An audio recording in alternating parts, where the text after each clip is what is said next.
There was a time when size didn't just matter, it ruled. The dominant big man wasn't just a position. He was a promise, a towering figure carved from myth, drafted to be a franchise's foundation. Shaquille O'Neal, Hakeem Olajuwon, Tim Duncan, they didn't just change games. They defined them. Back to the basket, rim protecting, paint punishing titans. From the moment a kid measured 6'10" in high school, the projection was immediate. That's our guy.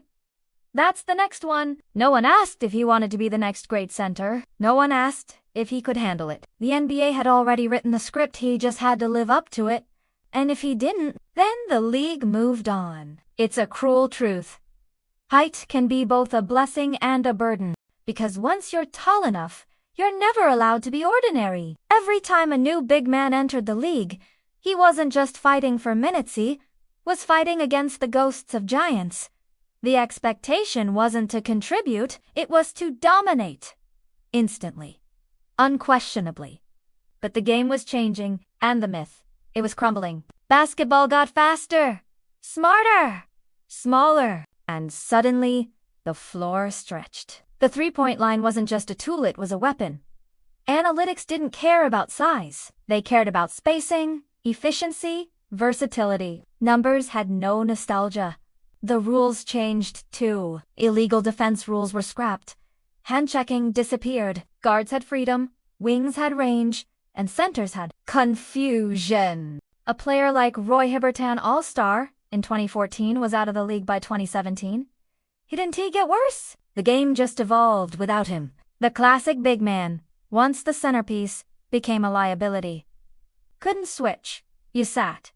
Couldn't shoot, you shrank. Couldn't keep up, you were gone. And the league didn't pause to explain. 7-footers once drafted as cornerstones now had to prove they weren't dinosaurs. Shot blockers were hunted in pick-and-rolls.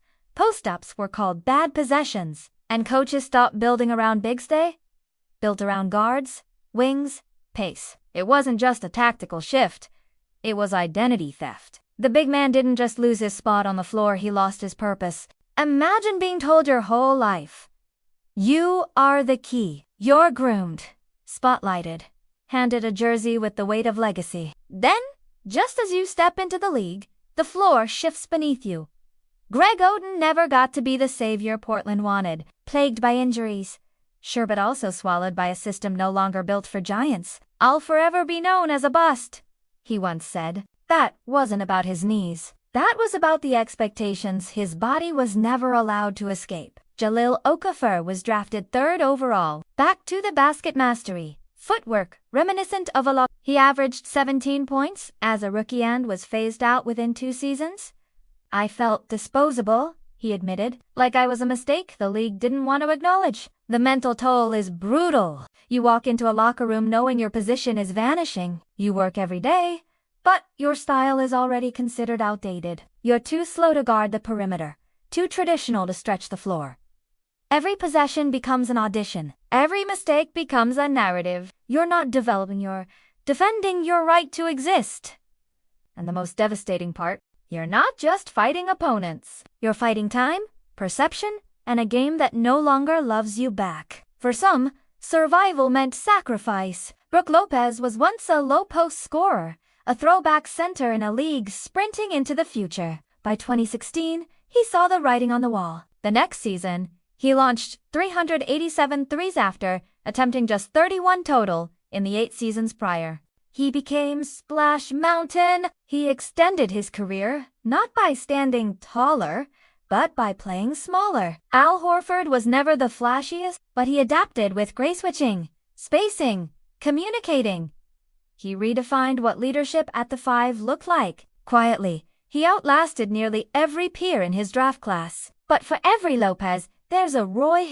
Once the anchor of Indiana's defense, verticality was practically invented for him. But when the Warriors unlocked death lineup small ball, Hibbert became unplayable. Teams stopped calling. The league moved on. Ashing Chabichi, a 7-3 2 overall pick. His skill set belonged to a previous decade. He never got a second chance. There is no middle ground for big men. No patience, no transition period. You either evolve or the game ejects you, and it does so without ceremony, without apology, without looking back. Then came the outliers. Nikola Jokić off hands. Soft touch, but a mind sharper than any guard. He broke the rules by ignoring them. A center who passed like magic, moved like molasses, and won like a savant. Giannis too long to be a forward, too fast to be a center. He bulldozes through traditional roles. He isn't a big, he's a force. And now, Victor Wembanyama, a 7 feet for anomaly who blocks shots at the rim and pulls up from 3 like a guard. He's not redefining the position, he's erasing it. This is the paradox. The only way to survive as a big in today's NBA is to not be a big. To dribble, pass, shoot, switch, to unlearn the very identity the league once demanded, you master. The true center is an endangered species not because they got worse, but because the definition of value evolved beyond them. The court no longer belongs to positions. It belongs to possibilities. And for traditional big men, that means rewriting everything they were told to be, or disappearing. The NBA doesn't mourn its trends. It moves on, but the players it leaves behind, they don't get to move so easily. Ask any former big man who didn't adapt. What stays isn't the lost paycheck. It's the quiet, the erasure. They were built to dominate in a system that no longer exists. Their bodies got them drafted. Their instincts got them shunned. Their fall isn't talked about, not like flashy guards or tragic injuries. It's slower, quieter, a disappearing act. One day, they were the future. The next, they were gone. And now, every young 7-footer entering the draft knows the stakes. It's not enough to be tall. You must be nimble. You must shoot. You must guard every position. You must not be what you were born as, because height alone won't save you anymore. The NBA will lift you up billboards, headlines, lottery hypand. If you can't keep pace with its evolution, it won't even push you aside. It'll forget you. And all that remains is a silence. A silence once filled by chance, by pressure, by hope. The kind of silence that only surrounds a player who is supposed to be something more.